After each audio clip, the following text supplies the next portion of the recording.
I come from the north east और आज का जो विषय है भारत एट 2047। तो सबसे पहले मुझे लगता है कि इस टॉपिक में ही थोड़ा सा एक गड़बड़ है, क्योंकि गोवा 1960 में आया, त्रिपुरा 1949 में आया, सिक्किम 1975 में आया।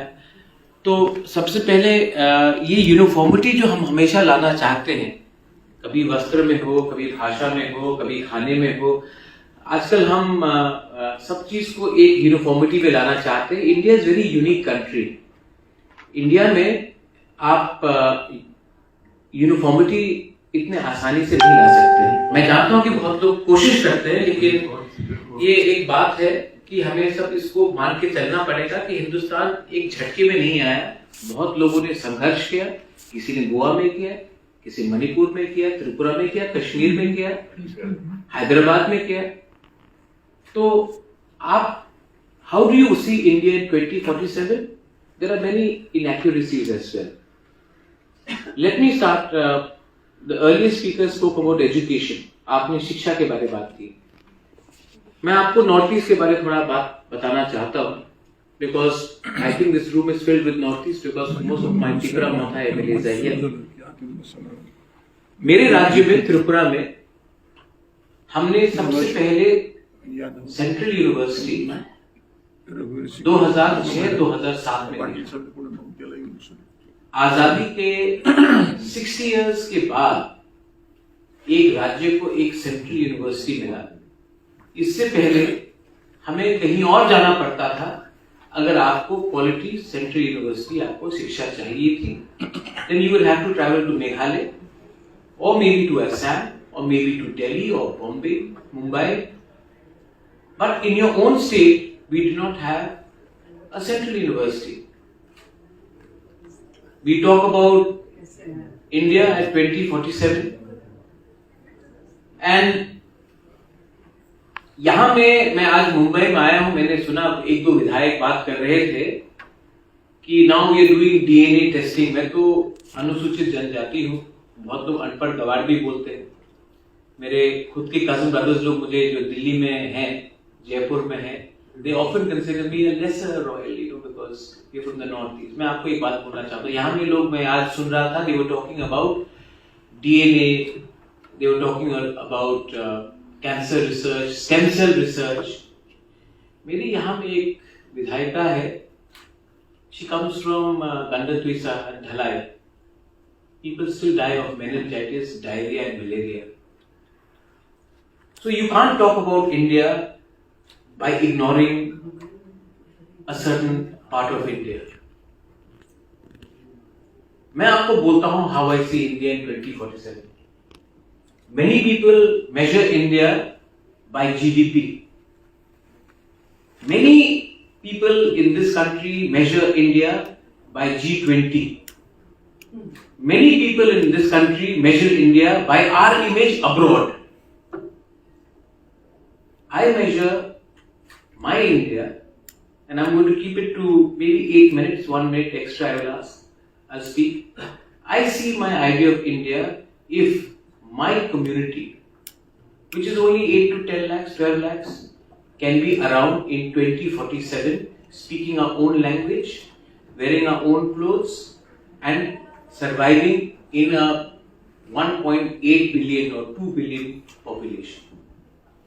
The real India I see, अगर हिंदुस्तान को एक रहना है, हिंदुस्तान को उन्नति करनी है, तो हिंदुस्तान के छोटे से छोटे संप्रदाय को, कोई भी धर्म हो उनका, उनको 2047 में रेलिवेंट रहना पड़ेगा। अगर आपकी आइडेंटिटी नहीं रहेगी तो हिंदुस्तान क्या है, भारत क्या है?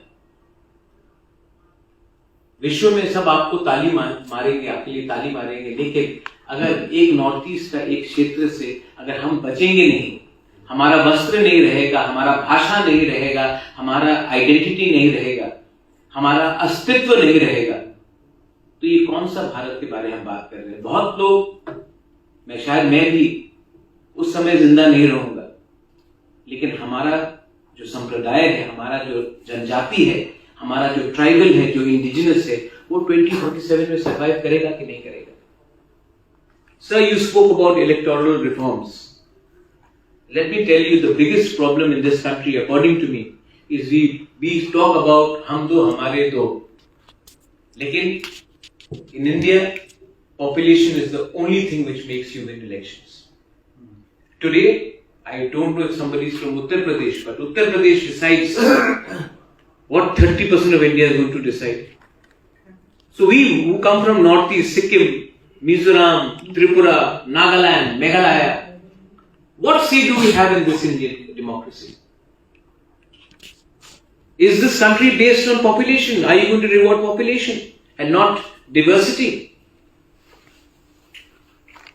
But what I see is that if India has to prosper in 2047, you'll have to change the democracy as we say. We are supposed to be grateful for the great democracy. The great democracy these days only rewards numbers. Empathy has gone out. Jingoism and rhetoric has come in. So I think for us to survive in 2047, we will need to look after. When we talk about minority today, we talk about religion, but minority are also ethnicities. I speak for my region. I don't speak for the rest of the country. I think we should all speak for a region.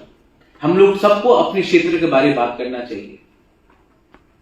बहुत बार मैं जाता हूं और मैं सुनता हूं कि आपका तो छोटा राज्य है, आप तो बहुत कम है. जमीन, इमोशन और देश सिर्फ नंबर से नहीं बनता है, जुड़ने से बनता है. If India has to prosper in 2047, we'll have to think for a new economic policy. We'll have to think about climate change because we are not living in an insulated world. We have to think about unlearning what we have learned in the last 60 years. I'm not saying unlearning after 2014. I'm talking about unlearning throughout because there are many things that we have to learn. And politically, we are some of यहाँ में तो आप लोग legislators हैं, leaders हैं, मुझसे बहुत ज़्यादा जानते हैं, लेकिन मुझसे त्रिपुरा से ज़्यादा नहीं जानते. जैसे कि मैं भी कोई छोटा नहीं है, कोई बड़ा नहीं है. इमोशन सबका एक होता है. मैं आप सबको एक बात बोलना चाहता हूं कि हिंदुस्तान को 2047 में रेलेवेंट बनना है तो हमें अपने क्षेत्र को छोड़ के भी जाकर दूसरे क्षेत्र में जाकर देखना चाहिए, क्योंकि जब तक हम अपने देश को ही नहीं समझेंगे हम बाहर जाकर क्या बात करेंगे. I think it is very important for us as legislators, as lawmakers to travel and understand. Not go on junket tour, but go and understand. And I know there are some leaders here who have traveled the nook and corner of this country, and I see them in the room. We may be politically in opposite camps, but I do appreciate that. We have to learn to appreciate even the best qualities in our opponents.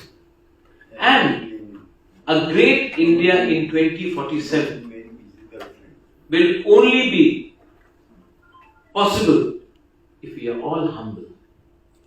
ये देश को humble रहना पड़ेगा. जो देश के अंदर अहंकार आ जाता है, वो देश अपने ही लोगों को सबसे पहले छोड़ता है.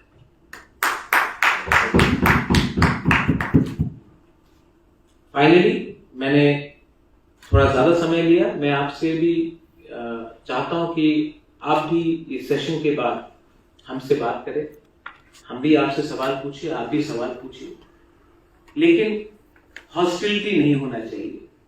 आजकल 9 बजे के टीवी चैनल्स में मैं देखता हूं हर जगह में India Pakistan line of war. ये इतना इस देश में इतना why is there so much of anger? Why are we so upset?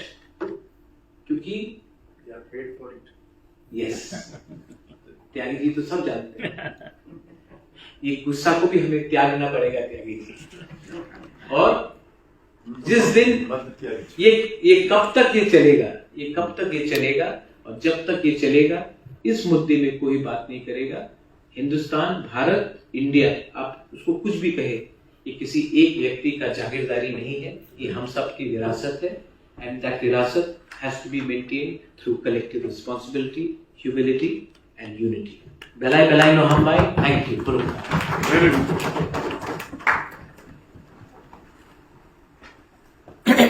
Thank you so much, Pradyut, for that very articulative speech and also underlining the importance of diversity and identity. Thank you.